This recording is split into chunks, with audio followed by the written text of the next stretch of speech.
Magandang umaga po sa kanilang lahat.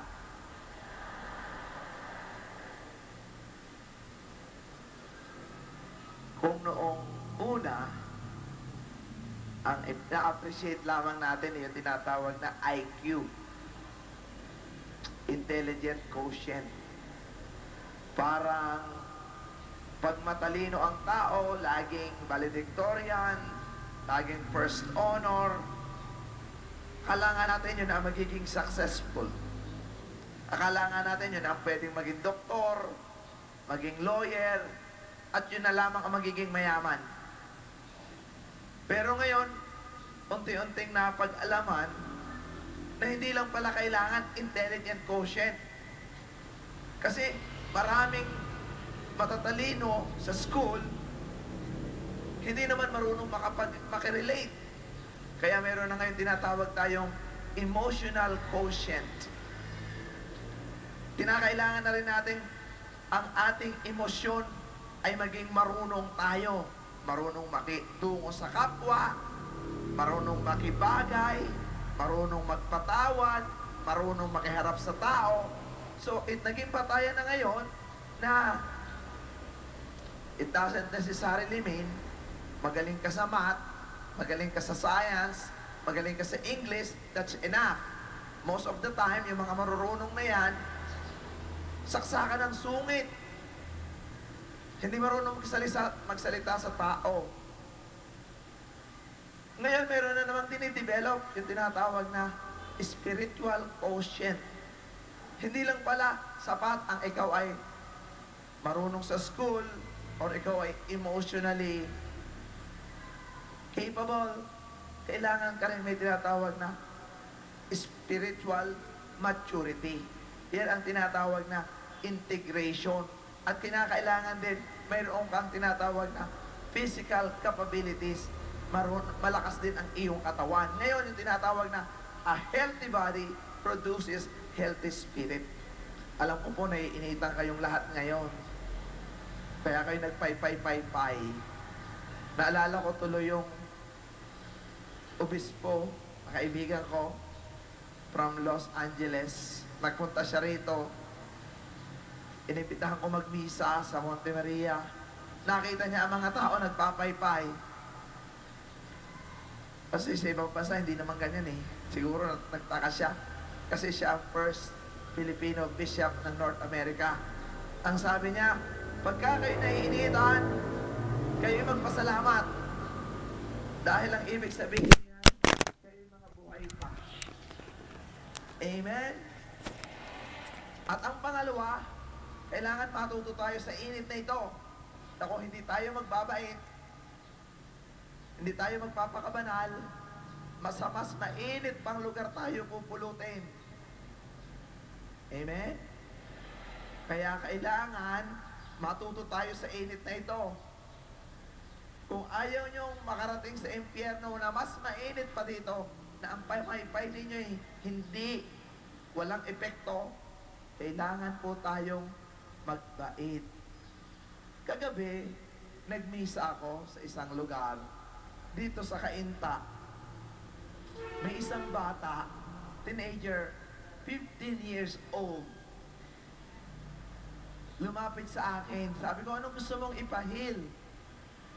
Ang sabi niya, Father, wala akong ipahihil sa iyo physically, but emotionally, can you please heal me?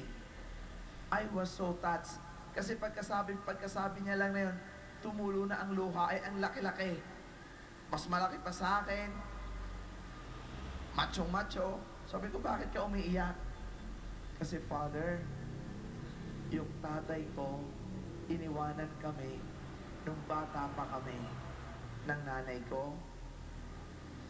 Ngayon, puno ng galit ang aking dibdib. Hindi ko alam kung paano magpatawad at kung paano ko siya patatawarin.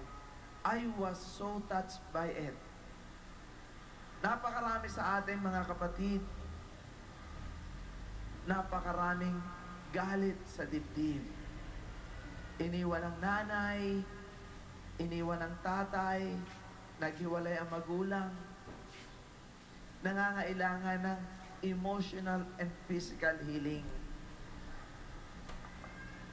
Ang ating Panginoon, sinasabihan tayo to forgive is not an option. It is a must. Anong kinalaman nito sa gospel ngayon about talents? Talent din po ngayon ang magpatawad. Kasi ang ating Panginoon, ibinigay ng lahat on how to be happy in this world. Our God is so generous in such a way that He gave us everything that we need. He even taught us on how to live life to the full. Ang sabi nga sa pagbasa ngayon, binigay na ng lahat 5 talents, 3 talents, 2 talents. Ang nasa sa atin ng kamay ngayon, and how when we use that talent. Ang talent hindi lamang yung marunong kang kumanta. Ang talent hindi lang yung marunong kang sumayaw. Talent na rin ngayon ang ikaw ay marunong makipagkasundo sa kapwa. Amen? Talent na rin ngayon ang ikaw ay magkaroon ng tinatawag na communication skills. Hindi yung uuwi ka sa inyong bahay, masaya kang hindi mo kinakausap ang kasambahay mo. Alam mo tayo mga Pilipino, sanay na sanay dyan, yung tinatawag na dead ma. And it kills. And it paralyzes us. Parang ang sakit na ikaw may kasama sa bahay, hindi ka kinakausap. It pains. Not only you, but also the person. Tuwi po ako maghihiling mass, tinatanong ko sa mga tao, o sino sa inyo ang gustong humaba ang buhay? So dito sa simbahan ito, sino sa inyo ang gustong humaba ang buhay? Taas ang kamay. Taas. Ay, salamat sa Diyos. Kayo lahat ay normal. Palakpakan natin ng Diyos. Yan.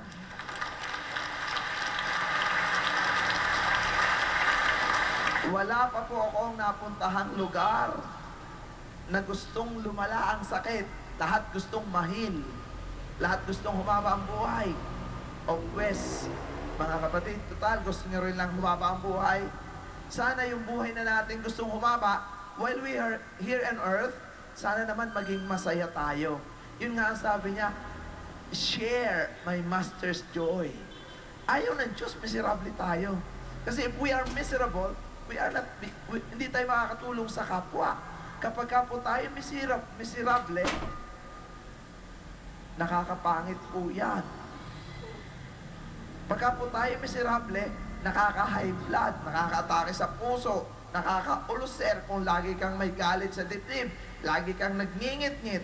But somehow, for some reason, bakit may mga tao na pinipilit pa nila, pinipili nila na mamuhay sa galit, mabuhay sa sama ng loob, mabuhay sa paghihiganti.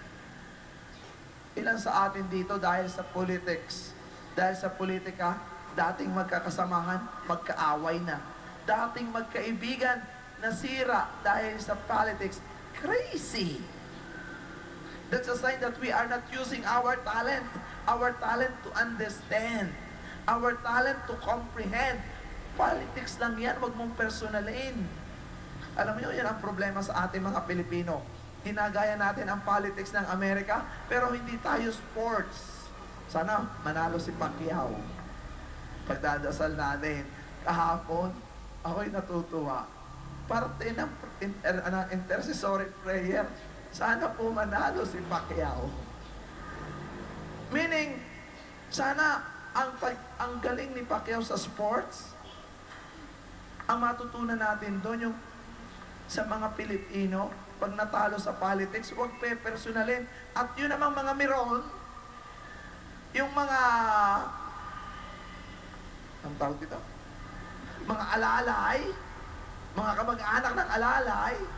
Alam mo, ganyan tayo mga Pilipino eh. Huwag nyo naman pong personalin, hindi naman kayo mga politiko. Hayaan nyo na lang ang politikong tao ang mag-away-away. Minsan, the saddest part here, tayo mga Pilipino, yung magkalaban sa politiko, magkaibigan na. Magkumpare na ngayon, kayo magkakaaway pa rin. Kayo ang naiwanang may galit sa dibdib. So, my dear sisters and brothers, God wants us all to be happy. That's for sure. Nung ako po ay nagtanong din sa isang lugar sa Antipolo, ang sabi ko sa kanila, sino ang gustong humaba ang buhay, nagtaas ang kamay? May isang paa na nakataas. So nilapitan ko, bakit paa ang nakataas sa iyo? Father, wala po akong kamay. Putol ang kamay, naawa ako. So nilapitan ko siya, agad ang una kong ipinray over. Kung titingnan ko siya, sabi ko, hindi na naman ito mamubuhay. So umalis na agad ako, pumunta na agad ako sa kabila, kasi hindi ko na matake ang nakikita kong sitwasyon niya. Payat na, bedridden for 2 years. Maya-maya, nung nandun ako sa kabila, bigla pong nagkagulo. Alam niyo kung bakit? Yung bedridden na hindi nakakalakad ng 2.5 years, wala nang kamay, hindi na nakakalakad, bigla pong tumayo at naglakad, gumaling. Alam niyo, nung nakita ko yun, in-interview ko yung asawa na umiiyak. Sabi ko, anong nararamdaman mo? Father, pag nakita mo pala ang asawa mo na bedridden, lumalakad, you cannot help it. Kahit pigilin ko mang ako'y umiyak, nakakaiyak pala. Mga kapatid, mahal po kayong lahat ng Diyos. Kayong nandito ngayon na may sakit, yung mga nanonood sa kanilang mga television, ang sabi nga, share my master's joy. Gustong ibahagi ni Jesus ang kaligayahan sa ating lahat. Pero, binibigyan po niya tayo ng talents. Talent to forgive. Talent to understand. Sana maging maunawain kayo. Lawakan natin ang ating pag-iisip. Lawakan natin ang ating pang-unawa. Lawakan natin ang ating pisi sa pagpapatawad. Gusto niyong gumaling? Humihingi kayo ng awa sa Diyos? Maawa rin kayo sa inyong kapwa. Enough of being selfish. Yun po ang palungkot sa atin eh. Marami po akong nakikilalang tao, mayayaman yung iba, may mga sasakyan, may bahay, successful, pero hindi po sila masaya. Tapos tinanong nila sa akin, Father, paano ba magiging masaya? Sabi ko, subukan mong tumulong sa iba. And that makes them happy. It is also a talent to help others. Subukan nyo. Talent din po ang magdasal.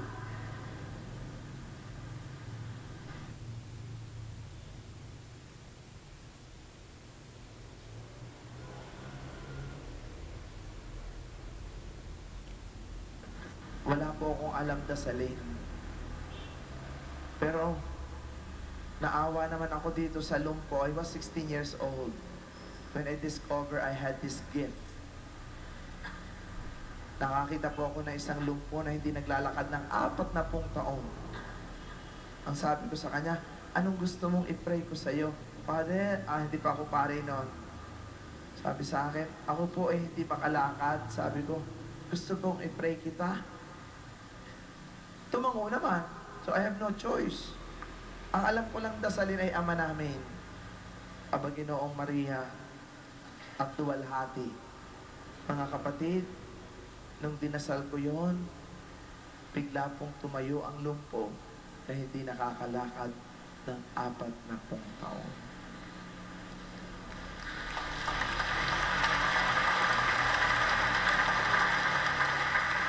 So sa mga nandito ngayon, i-develop ninyo ang talent na magdasal.